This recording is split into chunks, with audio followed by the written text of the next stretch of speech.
Speaker sir, Sridhar గారు మీ మాట తప్పకుండా నేను కూడా ఎల్ఏ మినిస్టర్గా పనిచేసిన ఒక్క సబ్జెక్ట్కే పరిమితం అవుతా, కాకపోతే ఆన్సర్ ఇస్తే సంతోషపడతాను. అట్లీస్ట్ ఇప్పుడు ఏమైందంటే ఇంతమంది సభ్యులు కొత్త సభ్యులు మాట్లాడుతుంటే మీరు ఎల్ఏ మినిస్టర్గా స్పీకర్ గారు 0 ఓవర్ ఒక అరణ్య రోదనగా మార్చకండి.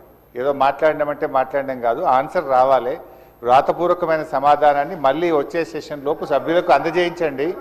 గతంలో మేము పంపిన ఎల్ఏ మినిస్టర్గా నేను పంపిన, మీరు కూడా ప్రయత్నం చేయాలని చెప్పి కోరుతా ఉన్నాను. అధ్యక్ష, నేను ఈ ఉద్యోగులకు సంబంధించినటువంటి అంశం మాట్లాడాలనుకుంటా ఉన్నాను. ఎందుకంటే ప్రభుత్వ ఉద్యోగులు అనేవాళ్ళు ప్రభుత్వానికి రథచక్రాలు లాంటి వాళ్ళు సంతోషంగా ఉంటేనే అభివృద్ధి కార్యక్రమాలు, సంక్షేమ కార్యక్రమాలన్నీ కూడా ప్రజలకు సజావుగా చేరేటువంటి అవకాశం ఉంటుంది. ఈరోజు వాళ్ళందరూ కూడా తీవ్రమైనటువంటి మనోవేదనతో ఆవేదనలో ఉన్నటువంటి పరిస్థితి ఉంది. ముఖ్యంగా దేశంలో ఎక్కడ లేని విధంగా ఈరోజు రాష్ట్ర ప్రభుత్వ ఉద్యోగులకు 6 డిఏలు పెండింగ్లో ఉన్నటువంటి పరిస్థితి.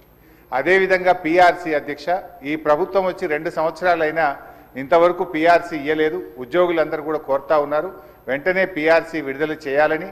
గతంలో కేసీఆర్ గారు 43-39% పిఆర్సీని మా ప్రభుత్వం ఇచ్చింది అధ్యక్ష. అదేవిధంగా ఉద్యోగులకు ఎంప్లాయీస్ హెల్త్ ఇన్సూరెన్స్ స్కీమ్ ఆ రోజు మేము జీవో కూడా ఇచ్చాం.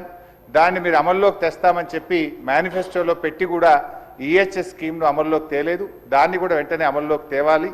ఉద్యోగుల జీపీఎఫ్ తదితర బకాయిలన్నీ కూడా విడుదల చేయాలని మీ ద్వారా ప్రభుత్వాన్ని కోరుతున్నాం అధ్యక్ష. ముఖ్యంగా రిటైర్డ్ ఉద్యోగులైతే ఈ మధ్య మనం చూస్తూ ఉన్నాం, 39 మంది రిటైర్డ్ ఉద్యోగులు బెనిఫిట్స్ ప్రభుత్వం నుంచి వాళ్ళ సేవింగ్స్ వాళ్ళకి ఇవ్వకపోవడం వల్ల వైద్యం కూడా చేయించుకోలేక ఈరోజు 39 మంది రిటైర్డ్ ఉద్యోగులు మరణించారు. బీఆర్ఎస్ హయాంలో కూడా దాదాపు 15,000 మంది రిటైర్డ్ ఉద్యోగులు రిటైర్ అయితే వాళ్ళందరికీ మేము టైం మీద డబ్బులు ఇచ్చాం.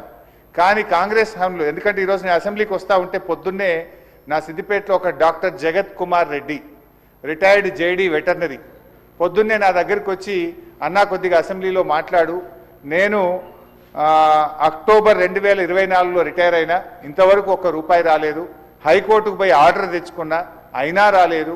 హైకోర్టులో కంటెంప్ట్ వేస్తే కూడా వాయిదాలు అడుగుతూ ప్రభుత్వం మమ్మల్ని ఇబ్బందులు పెడతా ఉంది. మా రిటైర్డ్ ఉద్యోగుల పెన్షన్ బెనిఫిట్లు ఇప్పించండి, చావు బతుకుల్లో ఉన్నటువంటి మమ్మల్ని కాపాడండి. 30-35 ఏళ్ళు ప్రభుత్వానికి సేవ చేసినటువంటి రిటైర్డ్ ఉద్యోగులను ఈ రకంగా వేధించడం ప్రభుత్వానికి తగదు, దయచేసి ప్రభుత్వం దృష్టికి తీసుకుపోండి అని చెప్పి పొద్దున్నే నా ఇంటికి 7 గంటలకే వచ్చి కూర్చున్నాడు సార్. నేను బయటకు వచ్చేసరికి ఏంది ఇంత పొద్దున్న వచ్చినామంటే, ఇట్లా ఉందన్న ఆరోగ్యం బాగాలేదని చెప్పమంటే బట్టి గారికి చెప్తా తప్పకుండా ఈరోజు నేను మాటించి వచ్చి ఈరోజు చెప్తా ఉన్నాను అధ్యక్ష. అదేవిధంగా అధ్యక్ష, సిపిఎస్ ఉద్యోగులను ఓపీఎస్గా మారుస్తామని ఆ రోజు కాంగ్రెస్ పార్టీ ఎన్నికల్లో హామీ ఇచ్చింది. మరి ఎప్పటిలోగా ఓల్డ్ పెన్షన్ స్కీమ్ అమలు చేస్తారు? మరి ఈలోపు గత 2 సంవత్సరాల నుంచి సిపిఎస్ కింద రాష్ట్ర ప్రభుత్వం కట్టాల్సిన కాంట్రిబ్యూషన్ డబ్బులను కూడా మీరు కట్టకుండా దాన్ని దారి మళ్లిస్తా ఉన్నారు. అసలు కాంట్రిబ్యూషను కట్టలేరు, ఓపీఎస్ తేకపోవడం వల్ల 2 లక్షల మంది సిపిఎస్ ఉద్యోగుల భవిష్యత్తు ఈరోజు ప్రశ్నార్థకంగా మారుస్తా ఉన్నారు. దయచేసి సిపిఎస్ కాంట్రిబ్యూషన్ కట్టండి, ఓపీఎస్ విధానాన్ని ఇచ్చిన మాటకు కట్టుబడి తక్షణమే అమల్లోకి తేవాలని చెప్పి మీ ద్వారా కోరుతున్నాం అధ్యక్ష. అదేవిధంగా పోలీస్ డిపార్ట్మెంట్లో కూడా అధ్యక్ష సరెండర్ లీవులు 5 సరెండర్ లీవులు పెండింగ్లో ఉన్నాయి. టీఏలు రావట్లేదు, డిఏలు రావట్లేదు, స్టేషన్ అలవెన్స్ రావట్లేదు. మొన్న ఒక జూబ్లీ హిల్స్ ఎలక్షన్ ఉంటే యూసఫ్ కూడా బటాలియన్ మాత్రం సరెండర్ లీవులు టీఏ డిఏలు ఇచ్చిండ్రు. రాష్ట్రంలో 1,00,000 మంది పోలీసులకు సరెండర్ లీవులు టీఏలు డిఏలు రాక ఇబ్బందులు పడతా ఉన్నారు. దయచేసి పోలీసులను కూడా ఆదుకోవాలని, గతంలో నేను ఫైనాన్స్ మినిస్టర్గా ఉన్నప్పుడు ఎప్పటికప్పుడు సరెండర్ లీవులు టీఏ డిఏలు ఇచ్చాం. ఈ ప్రభుత్వం వచ్చిన 2 సంవత్సరాల నుంచి పెండింగ్లో ఉన్నాయి కనుక వాటిని విడుదల చేయండి. ఇలా పోలీసులు కూడా తీవ్రమైనటువంటి ఆవేదనలో ఉన్నారు. పోలీసులకు ఉండే ఆరోగ్య భద్రత స్కీమ్ కూడా బంద్ చేసిండ్రు. మీరు ₹1,00,000కే పరిమితం చేసిండ్రు. పోలీస్ కానిస్టేబుల్ చాలా ఇబ్బంది పడతా ఉన్నారు. ఆరోగ్య భద్రతను పునరుద్ధరించండి, గతంలో మాదిరిగా కార్పొరేట్ వైద్యం పోలీసులకు అందించాలని చెప్పి కోరుతూ కాంగ్రెస్ పార్టీ ఎన్నికల మేనిఫెస్టోలో తక్షణమే మేము ఉద్యోగులకు పిఆర్సీ ఇస్తాము, పెండింగ్ డిఏలు ఇస్తాము, బకాయిలు ఇస్తాము, ఓపీఎస్ తెస్తామని మాట ఇచ్చి ఈరోజు కాంగ్రెస్ పార్టీ 2 ఏళ్లైనా అమలు చేయకుండా మోసం చేస్తూ ఉంది. జరిగిన అన్యాయం ఇప్పటికే చాలా జరిగింది. తక్షణమే ఇప్పటికైనా ఉద్యోగులకు, రిటైర్డ్ ఉద్యోగులకు, పోలీసులకు ఇచ్చిన హామీకి కట్టుబడి మేలు చేయండి అని చెప్పి మీ ద్వారా ఆర్థిక మంత్రి డిప్యూటీ సీఎం గారిని నేను కోరుతా ఉన్నా అధ్యక్ష. అధ్యక్ష, గౌరవ సీనియర్ శాసనసభ్యులు హరీష్ రావు గారు ప్రస్తావన చేసిన అంశాలన్నిటిని కూడా నోట్ చేసుకున్నాం అధ్యక్ష. కానీ